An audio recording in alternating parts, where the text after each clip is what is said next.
बीते एक साल में शेयर बाजार में दिग्गजों की तुलना में छोटे मझोले यानी मिड कैप और स्मॉल कैप शेयरों के इंडेक्स में ज्यादा रिटर्न देखने को मिला है। एक साल में निफ्टी करीब 14% उछला है, पर मिड कैप और स्मॉल कैप इंडेक्स में 23% तक के रिटर्न देखे गए हैं। म्यूचुअल फंड्स की बात करें तो लंबी अवधि में स्मॉल कैप फंड्स दिग्गजों की तुलना में बेहतर रिटर्न देते नजर आए हैं। स्मॉल कैप फंड्स ने लॉन्ग टर्म में 20% से ज्यादा का सालाना रिटर्न डिलीवर किया है। लेकिन जब हम किसी स्मॉल कैप फंड को चुनने के बारे में सोचते हैं तो कई सारे विकल्प हमारे सामने आते हैं। बहुत कंफ्यूजन होता है और उनमें भी अगर दो सबसे मजबूत या एक जैसे फंड्स में से किसी एक का चुनाव करना हो तो काफी मुश्किल होती है।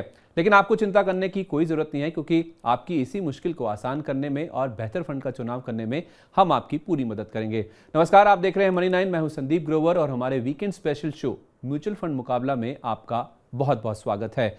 क्योंकि आज हमारा फोकस ऐसे फंड्स पर है जिनका ज्यादातर एक्सपोजर स्मॉल कैप यानी छोटे शेयरों में रहता है, इसलिए दो स्मॉल कैप फंड्स पर हम चर्चा करेंगे। इसके लिए हम आपके सामने रखेंगे मनी 9 की ओर से तैयार किए गए 9 पैमाने यानी 9 पैरामीटर्स। इन 9 पैमानों की ओर बढ़ें उससे पहले आपको बता दें कि आज हम बात करेंगे एक्सिस स्मॉल कैप फंड और एसबीआई स्मॉल कैप फंड की, और इन दोनों फंड्स के बीच में होगा आज का म्यूचुअल फंड मुकाबला।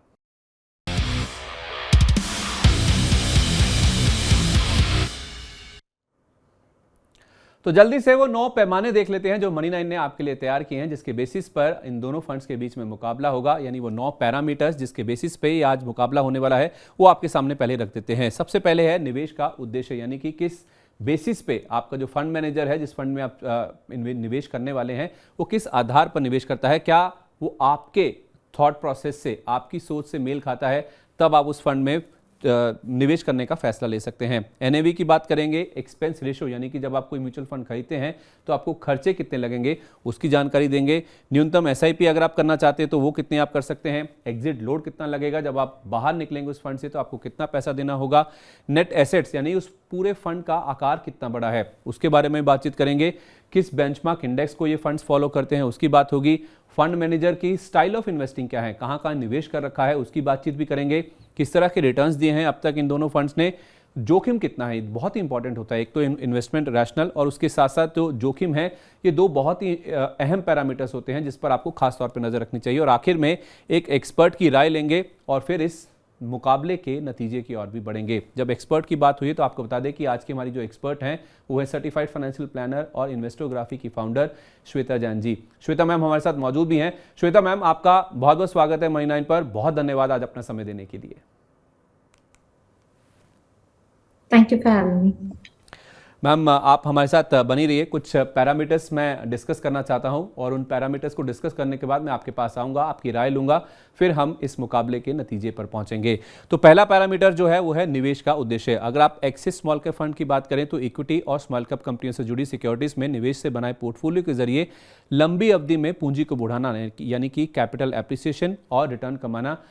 जैसा कि इस फंड का नाम है, ये खास तौर पे स्मॉल कैप कंपनियों से जुड़ी सिक्योरिटीज में यानी कि स्मॉल कैप शेयरों में निवेश करेंगे, तो उस लिहाज से ये बात साफ है। अब जरा एक्सिस स्मॉल कैप फंड की ओर बढ़ते हैं। इसका भी आप निवेश का जो उद्देश्य है उसके ऊपर नजर डाल लीजिए कि ये क्या कह रहे हैं। मुख्य रूप से यानी कि प्रीडोमिनेंटली स्मॉल कैप कंपनियों के इक्विटी शेयरों में निवेश के जरिए निवेशकों को पूंजी में लॉन्ग टर्म ग्रोथ यानी लंबी अवधि की ग्रोथ के साथ साथ ओपन एंडेड स्कीम की लिक्विडिटी के अवसर प्रदान करना इस फंड का निवेश उद्देश्य है। तो आप कह सकते हैं कि दोनों फंड्स अमूमन अगर आप देखें तो, क्योंकि स्मॉल कैप कंपनियों में इनको निवेश करना है, एसबीआई की जहां तक बात है तो ये कह रहे हैं कि हम प्रीडोमिनेंटली स्मॉल कैप कंपनियों के शेयरों में ही निवेश करेंगे।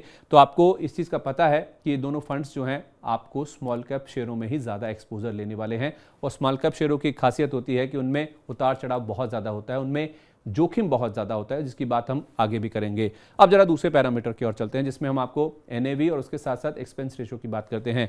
एनएवी यानी कि आप देखिए 22 मई तक का ये प्राइस है जिस पर आपको, अगर आप इन दोनों में से किसी फंड का भी चुनाव करते हैं, उसमें निवेश करते हैं, तो इस प्राइस पर आपको यूनिट्स खरीदने होंगे। एक्सपेंस रेशो वो रेशो है जो कि आपको खर्च कितने लगते हैं, 0.5% के आसपास आपको एक्सिस स्मॉल कैप फंड में लगेगा। एसबीआई स्मॉल कैप फंड की जहां तक बात है तो 0.25% के आसपास का आपको खर्च लगेगा। तो एसबीआई में अगर आप देखें तो खर्च थोड़ा एक्सिस के मुकाबले आपको ज्यादा नजर आएगा। तीसरे पैरामीटर की ओर बढ़ते हैं और वहां देखते हैं कि किस तरह की स्थिति है। अगर आप एसआईपी करते हैं, जैसा ज़्यादातर निवेश सलाहकार आपको राय देते भी हैं कि आपको टुकड़ों में धीरे धीरे हर महीने पैसा निवेश करना चाहिए, तो आपको मिनिमम कितना निवेश करना चाहिए दोनों फंड्स के मामले में चाहे आप एक मुश्त निवेश करें, चाहे आप एसआईपी के जरिए पैसा लगाएं, 1,000 रुपये कम से कम, अगर आप मासिक भी एसआईपी शुरू करते हैं तो आपको 1,000 रुपये दोनों फंड्स में एक महीने में लगाना ही होगा। और एक मुश्त यानी कि अगर आप लमसम निवेश करना चाहते हैं तो आपको कम से कम 5,000 रुपये का निवेश करना होगा। ध्यान रहे, आपको 12 महीने कम से कम इन दोनों स्कीम्स को होल्ड करना होगा। उससे पहले अगर आप एग्जिट लेते हैं तो 12 महीने के अंदर बेचने पर 1% का आपको एग्जिट टोल लगेगा। तो इसका भी आपको ध्यान रखना है कि जब आप निवेश की रणनीति बनाते हैं तो कितने टाइम फ्रेम के लिए आपको किसी स्कीम को होल्ड करना है। अगर आप 12 महीने से पहले बेचते हैं तो कितना एग्जिट टोल लगेगा, इसको भी आपको ध्यान में रखना चलना चाहिए। अब जरा चलते हैं चौथे पैरामीटर की ओर। चौथा पैरामीटर है नेट एसेट्स, जिसे हम एयूएम भी बोलते हैं। एयूएम यानी कि एसेट्स अंडर मैनेजमेंट। इससे आपको पता चलेगा कि जो आपका फंड है वो कितने एसेट्स को मैनेज करता है। उससे आपको आकार का पता चलेगा कि कितना पैसा आप इस फंड के मैनेजर के पास है जो वो निवेश कर सकते हैं, यानी वो मैनेज कर रहे हैं। एक्सिस स्मॉल कैप फंड की जहाँ तक बात है तो करीब 12,500 करोड़ रुपए के आसपास का ये फंड की वैल्यू है। और एसबीआई के केस में अगर आप देखें तो 16,500 करोड़ रुपए के आसपास के जो एसेट्स हैं वो इसके फंड मैनेजर आपको मैनेज करते हुए नजर आएंगे। तो ज़्यादा अंतर नहीं है, लेकिन हाँ फिर भी इस केस में अगर आप देखें तो एसबीआई का जो स्मॉल कैप फंड है वो कहीं ना कहीं आपको बाजी मारता हुआ नजर आएगा। पांचवें पैरामीटर की ओर बढ़ते हैं और वहां देखते हैं कि इस फंड के दोनों फंड्स के जो बेंचमार्क इंडेक्स हैं वो किसको फॉलो करते हैं। चूंकि ये स्मॉल कैप फंड्स हैं तो निफ्टी स्मॉल कैप 250 ये एक्सिस स्मॉल कैप फंड का बेंचमार्क इंडेक्स है, और बीएसई का जो स्मॉल कैप इंडेक्स है जिसमें 250 शेयर हैं वो एसबीआई स्मॉल कैप फंड का बेंचमार्क इंडेक्स है। तो उस लिहाज से एक निफ्टी का और एक यानी एनएसई का और दूसरा बीएसई का जो स्मॉल कैप इंडेक्स है उसे अपने बेंचमार्क इंडेक्स के तौर पे देखता है। और फंड मैनेजर की कोशिश यही रहती है कि जो बेंचमार्क इंडेक्स होता है उसका जो प्रदर्शन होता है उससे ज़्यादा बेहतर, उससे अच्छा प्रदर्शन करने की कोशिश करें, यानी कि जितना रिटर्न इंडेक्स देगा उससे ज़्यादा बेहतर रिटर्न आपका फंड दे, ऐसी फंड मैनेजर की कोशिश रहती है। चलिए उसके ऊपर नज़र डाल भी लेते हैं कि अब तक ये जो फंड्स हैं उन्होंने किस तरह का प्रदर्शन किया है। अगले पैरामीटर की ओर बढ़ते हैं और उसमें देखते हैं कि इन दोनों के जो फंड मैनेजर हैं वो किस तरह के हैं। और ये जो आपके सामने सूची है उससे आपको ये अंदाज़ा लगेगा कि आपका जो फंड मैनेजर है जिसका आप चुनाव करने वाले हैं उसको ये देख के आपको पता चलेगा कि आपका फंड मैनेजर किस तरह की कंपनियों में निवेश करता है और कितना प्रोपोर्शन यानी कितना अनुपात अपने पैसे का किसी एक पर्टिकुलर फंड में किसी पर्टिकुलर शेयर में लगाता है। अगर आप टॉप होल्डिंग्स देखें एक्सिस स्मॉल कैप फंड की, जिसको श्रेयास दिवालकर मैनेज कर रहे हैं, तो उसमें क्लियरिंग कॉर्पोरेशन ऑफ इंडिया करीब 12% के आसपास की हिस्सेदारी है। नारायण हृदयालय जिसने इसी हफ्ते में अगर आप देखें तो एक नया रिकॉर्ड हाई भी छुआ था, उसमें 4% की हिस्सेदारी है। CCL products, Galaxy surfactants, brigade enterprises, ये कुछ ऐसी कंपनियां हैं जिसमें इस फंड की होल्डिंग है। और जहां तक एसबीआई स्मॉल कैप फंड की बात है तो आर श्रीनिवासन इसको मैनेज कर रहे हैं, इनके फंड मैनेजर हैं। और इस चार्ट से आपको नजर आएगा कि किस पे इस फंड ने ज़्यादा निवेश कर रखा है, जिसमें कल्पतरू पावर में 2% की होल्डिंग है, कार्बोरंडम में 3%, ब्लू स्टार में करीब 4%, त्रिवेणी टर्बाइन में करीब 3%, इसके नंबर्स आए थे इस हफ्ते में, और ट्रेप्स में भी करीब 13% के आसपास की हिस्सेदारी है। आपने जिस सोच से किसी फंड को चुनने की कोशिश करी थी, क्या इस स्टाइल ऑफ इन्वेस्टिंग से वो मैच करता है? अगर मैच करता है तो आगे बढ़ सकते हैं, क्योंकि इस पैरामीटर का यही मतलब है। इससे आपको पता चलेगा कि आपका फंड मैनेजर किस सोच से किसी शेयर को चुनता है, कहाँ पे ज़्यादा पैसा लगाता है, उसकी स्टाइल ऑफ इन्वेस्टिंग क्या है, कितना जोखिम वो ले सकता है, क्या आपसे मैच करता है, तब आप उस फंड के साथ आगे बढ़ सकते हैं। अब जरा इन फंड्स के जो रिटर्न है उसके ऊपर नजर डालते हैं कि किस तरह के रिटर्न्स इन फंड्स ने अभी तक डिलीवर किए हैं। अगर आप 1 साल, 3 साल और 5 साल की अवधि में देखें तो इन दोनों फंड्स में 1 साल में तो 18% के रिटर्न है, लेकिन 3 साल की अवधि में देखिए एक्सिस म्यूचुअल फंड में 40% का सालाना रिटर्न आपको देखने को मिला है, जबकि एसबीआई के केस में 14% है।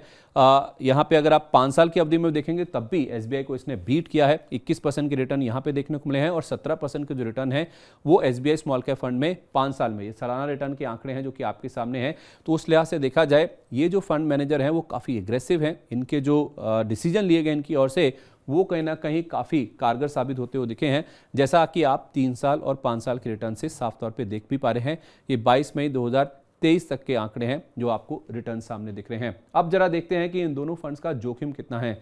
जैसा मैंने आपको बताया था कि स्मॉल कैप फंड्स में जोखिम अमूमन बहुत ज़्यादा रहता है, हाई रहता है। वो इसलिए क्योंकि जो छोटे स्टॉक्स होते हैं उसमें जो वॉलिटिलिटी यानी कि जो उठा पटक है, उतार चढ़ाव है, वो अमूमन काफ़ी ज़्यादा देखने को मिलता है। तो उस वजह से इनमें जो जोखिम है, जो रिस्क है, वो काफ़ी ज़्यादा है। इसीलिए आप कभी भी किसी ऐसे फंड में जब पैसा लगाते हैं स्मॉल कैप फंड में, तो नीचे आपको ये लिखा हुआ जरूर मिलेगा कि ज़्यादा रिस्क वाले इक्विटी म्यूचुअल फंड्स में निवेश से पहले निवेशकों को अपने वित्तीय सलाहकार से सलाह लेनी चाहिए। इससे आपको इस बात का अंदाज़ा लगेगा, जो आपका एक्सपर्ट है, जो आपका निवेश सलाहकार है, वो आपको बताएगा कि अगर आप स्मॉल कैप फंड्स में पैसा लगा रहे हैं जहां पे अमूमन दिग्गजों की तुलना में रिटर्न ज़्यादा मिलते हैं, वहां पे जोखिम भी काफ़ी ज़्यादा होता है। अगर बाजार की चाल बिगड़ जाती है या कोई गिरावट आती है तो दिग्गजों के मुकाबले गिरावट भी काफ़ी ज़्यादा देखने को मिलती है। तो अगर आप इतना पेशेंस रखते हैं, इतना उतार चढ़ाव को झेल सकते हैं, तभी आपको इन फंड्स के साथ आगे बढ़ना चाहिए, क्योंकि यहाँ पे जोखिम की जो मात्रा है बाकी सभी कैटेगरीज के मुकाबले सबसे ज़्यादा होती है। तो हाई रिस्क हाई रिटर्न वाले ये फंड्स होते हैं, इस चीज़ को आपको संभल के चलना चाहिए। तो 8 पैरामीटर्स हमने आपके सामने रख दिए हैं। आप जगह 9वें पैरामीटर की ओर बढ़ते हैं और वो है इस मुकाबले के फैसले की घड़ी, और वो है एक्सपर्ट की राय। और आज की हमारी एक्सपर्ट हमारे साथ मौजूद ही हैं, श्वेता मैम हमारे साथ मौजूद हैं। श्वेता मैम, आपने सारे पैरामीटर्स देखें, कुछ और जो आप ऐड करना चाहेंगी, और खास तौर पे इन दोनों फंड्स में से अगर किसी को एक फंड चुनना हो, स्मॉल कैप फंड में निवेश करना ही है, तो आप किसके साथ जाना चाहेंगी, एक्सिस के साथ या फिर एसबीआई के साथ? संदीप जी, ये इतना मुश्किल सवाल है कि दोनों में से एक चूज करें, क्योंकि दोनों ही फंड्स काफी अलग है, स्टाइल्स काफी अलग है, पोर्टफोलियोज काफी अलग है। पर मुझे अगर ये मुश्किल सवाल आंसर करना ही है तो मैं एक्सिस स्मॉल कैप की तरफ 51-49% में मानूं तो थोड़ा सा एक्सिस की तरफ जाऊंगी मैं। मैं रीजंस बताती हूँ आपको, क्योंकि मेन मेरा रीजन जो है, एक्सिस के जो फंड मैनेजमेंट है, जो पोर्टफोलियो टर्नओवर रेशियो है वो काफी कम है when compare to SBI small cap. तो अगर आप कैटेगरी वाइज भी देखें तो एक्सिस का काफी कम है, जो एसबीआई में कैटेगरी से भी ज्यादा है पोर्टफोलियो टर्नओवर रेशियो। तो मेरे हिसाब से जो कन्विक्शन एक्सिस को अपने स्टॉक्स में मिलता है, अपने पिक्स में मिलता है, वो रहते हैं, और मैं लॉन्ग टर्म में बिलीव करती हूँ। तो जब मेरा फंड भी लॉन्ग टर्म में बिलीव करता है तो मुझे वो तसल्ली ज्यादा रहती है, बस इसी वजह से है। बाकी आप अगर स्टैंडर्ड डिविएशन देखें, एयूएम साइज देखें, बीटा देखें, कोई भी रेशियोज देखें, वो काफी नेक टू नेक चलते हैं। परफॉर्मेंस देखें, काफी नेक टू नेक चलते हैं दोनों एक्सिस और एसबीआई। पर एक और चीज, अगर मैं चूज कर रही हूँ एक्सिस को, रिटर्न्स नहीं, मैं मानती हूँ कि जो पोर्टफोलियो में एक्सिस थोड़ी फ्लेक्सिबिलिटी रखता है, आई थिंक अबाउट 10-15% का जो डेट इन्वेस्टमेंट या कैश कंपोनेंट रहता है, वो उसको एट टाइम्स पिक करने में आसानी होती है, उनको एक एडवांटेज मिलता है फ्लेक्सिबिलिटी की वजह से। और मार्केट कैप जो है एक्सिस का, वो अगर मैं कंपेयर करूं एसबीआई से, तो मार्केट कैप भी कम है, तो वो ट्रूली मुझे एक्सिस में एक स्मॉल कैप मिलता है। आप अगर एसबीआई में देखें तो लार्ज कैप थोड़ा ज्यादा रहेगा, मिड कैप में रहेगा, तो उसका जो मार्केट कैप है, एवरेज मार्केट कैप स्कीम का, वो काफी हाई हो जाता है। तो ट्रूली मुझे एक स्मॉल कैप स्कीम नहीं मिलता है। तो जिनके पोर्टफोलियो में एक स्मॉल कैप की जरूरत है या ट्रू अच्छे परफॉर्मर की जरूरत है स्मॉल कैप कैटेगरी में, तो मैं एक्सिस स्मॉल कैप रेकमेंड करूंगी। ओके, तो मुकाबला बहुत ही टक्कर का है, जैसा हमने भी अपने कुछ पैरामीटर्स में देखा। श्वेता मैम भी यही कह रही हैं कि मुकाबला बहुत ही टक्कर का है। 51-49 में देखिए इसका फैसला होता हुआ दिखा है। 51 का जो अनुपात है वो एक्सिस की ओर जाता हुआ दिखा है, और 49 एसबीआई स्मॉल कैप फंड में, यानी कि आज का जो विजेता है वो कहीं ना कहीं एक्सिस का स्मॉल कैप फंड है। अगर आपको स्मॉल कैप फंड का चुनाव करना ही है तो एक्सिस का पलड़ा ज़्यादा बारी है, ये हमें श्वेता मैम के साथ बातचीत से समझ आया है। मैम, इससे पहले कि हम आपसे विदा लें, जाने से पहले कोई डिस्क्लोजर्स जो आप हमारे दर्शकों के साथ शेयर करना चाहेंगे? एक्सिस स्मॉल कैप हम रेकमेंड करते हैं एज अ कंपनी, और मेरे पर्सनल इन्वेस्टमेंट्स भी है। एसबीआई स्मॉल कैप भी हम रेकमेंड करते हैं और पर्सनल इन्वेस्टमेंट्स भी है। चलिए, तो ठीक है, दोनों में इन्वेस्टमेंट है, दोनों में आपने राय दे रखी है। बहुत बहुत शुक्रिया श्वेता मैम, आज आप हमारे साथ जुड़ी। इस मुकाबले में आपने हमें फैसला लेने में मदद करी, और दोनों ही जो स्मॉल कैप फंड्स हैं उसके बारे में आपने हमें जानकारी दी। बहुत बहुत धन्यवाद आपका। Thank you so much.